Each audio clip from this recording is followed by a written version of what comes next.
तहत आज संविधान दिवस है। मैं संविधान दिवस के अवसर पर सबसे पहले मैं ये बाबा साहेब भीमराव अम्बेडकर को नमन करता हूं। इस धरना अनशन पे है, 7वें दिन है। क्या कोई जनप्रतिनिधि आपसे मिलने आए हैं? अभी तक हमारे पास में कोई भी जनप्रतिनिधि कोई नहीं आए हैं। क्या आपका चिकित्सीय जांच हो रहा है या वो भी नहीं हो रहा है?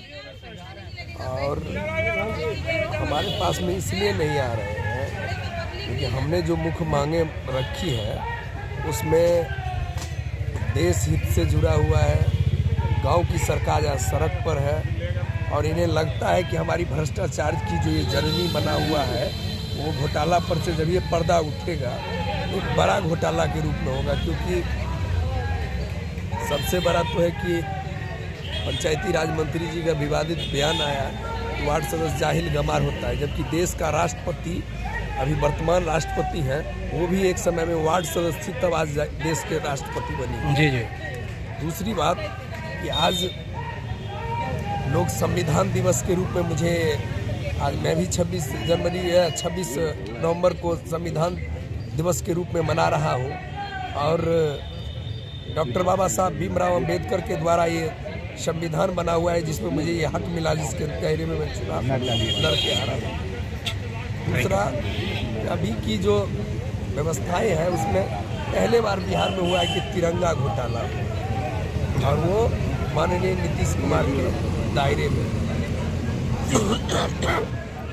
जिस आशा और विश्वास के साथ हम लोगों ने उनको कुर्सी पर बैठाया तो हमारा जो मांग है इस बात को सुनना चाहिए, हमारा ज्ञापन लेना चाहिए। ठीक है, हम मानते हैं कि मेरा 10 डिमांड है वो 10 डिमांड पूरा नहीं होगा, लेकिन हमारा जो हमारा मूलभूत जो अधिकार है संविधान के तहत आज संविधान दिवस है। मैं संविधान दिवस के अवसर पर सबसे पहले मैं ये बाबा साहेब भीमराव अम्बेडकर को नमन करता हूं इस धरना स्थल से। और मैं कहना चाहता हूं कि संविधान में आम लोगों के लिए, जनप्रतिनिधियों के लिए जो अधिकार दिया गया वो अधिकार मिलना चाहिए। अभी कुछ देर पहले सिटी एथी से मजिस्ट्रेट के आदमी अभी आए हुए थे सिटी कार्यालय से, उन्होंने अभी मुझसे बात किया और हमारे एक मित्र हैं उनसे भी बात किया, हम लोग बात किए हैं। मुख्यमंत्री सचिवालय से एक खबर आया है कि आप लोगों का एक शिष्टमंडल मुख्यमंत्री सचिवालय जाएगा और वहां आपका ज्ञापन लिया जाएगा। तो साथ ही हम लोग बैठे हुए हैं, फिर आगे क्या होगी हम लोग आपको बताएंगे और आपको इस चैनल को बहुत बहुत धन्यवाद।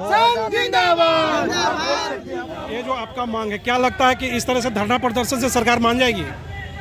बिना आंदोलन के अभी तक अधिकार नहीं मिला। इतिहास गवाह है कि कोई अगर आप अधिकार लेना चाहते हैं तो आपको सड़क से लेकर सदन तक घेराव करना होगा और उसकी शुरुआत बाढ़ संघ बिहार प्रदेश के अध्यक्ष गणेश चौधरी के नेतृत्व में शुरू हो चुका है।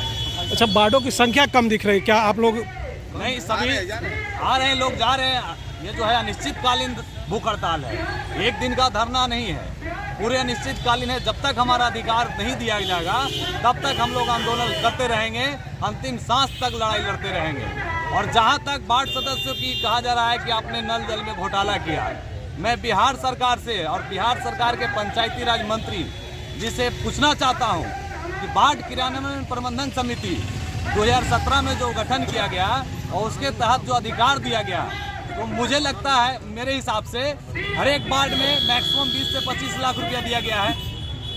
तो उसका जो 20 से 25 लाख रुपया जो दिया गया है, चाहे वह नली गली से लेकर नल जल के लिए, तो अगर बाढ़ क्रियान्वयन प्रबंधन समिति की तरफ से नल जल योजना का जो शुरुआत किया गया, जिसको स्थापित किया गया, तो उसके लिए हम लोग को 15 लाख रुपया का एमवी किया जाता था। लेकिन सेम कार्य के लिए पीएचडी विभाग को 45 लाख रुपया को योजना दिया जाता है। और पीएचडी का जो नल जल का कार्य किया हुआ है और बाढ़ क्रियान्वयन प्रबंधन समिति के द्वारा जो कार्य किया है उसकी जांच करवा लिया जाए। आप जांच में ये हम 100% आपको आश्वासन दिलाते हैं कि बाढ़ के माध्यम से जो विकास हुआ है नल जल का, वो पीएचडी के माध्यम से बेहतर है।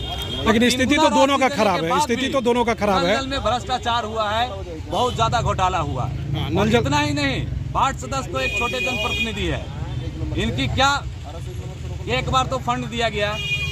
अभी तक जब से चुनाव हुआ है त्रिस्तरीय पंचायत में, तब से वार्ड सदस्य को 2017 में अधिकार दिया गया, वित्तीय अधिकार। अभी सबसे बड़ा घोटाला अगर माना जाता है तो वो नल जल ही है। नल जल है, लेकिन पीएचडी की जांच करा लिया जाए। पीएचडी में 3 गुना राशि दिया गया और सेम कार्य को वार्ड सदस्य ने बेहतर करके दिखाया और बहुत कम समय में ये योजना को पूरा किया वार्ड सदस्य। और दूसरी चीज, आज जो है ग्राम पंचायत को करोड़ों रुपया का दिया जा रहा है राशि वित्तीय, जिससे विकास के लिए आप मनरेगा में देख सकते हैं करोड़ों अरब रुपया का लूट हो रहा है। अभी स्वच्छता लोहिया अभियान के तहत जो पार्ट 2 का चल रहा है कचरा प्रबंधक, उसमें करोड़ों अरबों रुपया का लूट हो रहा है। उसके लिए डस्टबिन की जो गुणवत्ता है वो समझिए खिलौना है, बच्चे को जो खिलौना मिलता है उस तरह का बाल्टी जो है लोगों को दिया जा रहा है। तो लूट तो वहाँ हो रहा है, वहाँ पे जांच करना चाहिए। ग्राम पंचायत के पास करोड़ों रुपया आता है विकास के लिए और आज से नहीं आ रहा है, जब से त्रिस्तरीय पंचायत चल रहा है तब से आ रहा है। तो उसमें तो घोटाला जांच नहीं हो रही है, उसकी जांच किया जाए, चाहे वह ग्राम पंचायत के माध्यम से कोई भी योजना हो, चाहे वह मनरेगा हो, सष्टम वित्त हो, 15वीं हो, 14वीं हो, या फिर लोहिया स्वच्छ अभियान पार्ट 2 जो आया है उसकी जांच किया जाए। तो वार्ड सदस्य तो कुछ भी नहीं है जो इनको विकास। और दूसरी चीज, वार्ड सदस्य जो है जब भी चुनाव जीतते हैं उनके जो वार्ड क्रियान्वयन प्रबंधन समिति के जो सदस्य होते हैं, जो सचिव को गठन किया जाता है क्रियान्वयन समिति के माध्यम से, तो सचिव को सरकार के द्वारा नहीं उसको ट्रेनिंग दिया जाता है, नहीं उसको कोई लेटर दिया जाता है, नहीं कोई गाइडलाइन दिया जाता है, नहीं उसको सरकार की तरफ से कुछ पंचायती राज का बुक्स दिया जा रहा है। आपका कहना है कि पूरी तरह से अनदेखी आपको किया जा रहा है? अनदेखी बिल्कुल किया जा रहा है। जब हमारे जो अधिकार है, जो दायित्व है, उसको जो है बताने का काम नहीं कर रही है सरकार। एक मुखिया का सचिव देता है, मुखिया को जो सचिव है वो एक्सपर्ट है, सरकारी है, उनको ट्रेनिंग दिया जाता है, वो एग्जाम पास करके आते हैं। और हमारे जो सचिव है उनको हमको गठन करना होता है, लेकिन गठन तो हम लोग कर देते हैं, लेकिन सरकार का दायित्व बनता है कि वो जो सचिव है उसको भी ट्रेनिंग दिया जाए, उसको गाइडलाइन दिया जाए, उसको पंचायती राज एक्ट के बारे में बताया जाए। क्योंकि आप गाड़ी तो दे दिए, पेट्रोल देवे नहीं किए, आप कह रहे कि चले जाइए, अब बिना तेल के गाड़ी कहीं चलता है? बिल्कुल नहीं, बिल्कुल नहीं। तो कमी, जब तक आप ट्रेनिंग नहीं दीजिएगा तो थोड़ा बहुत तो कमी होगा।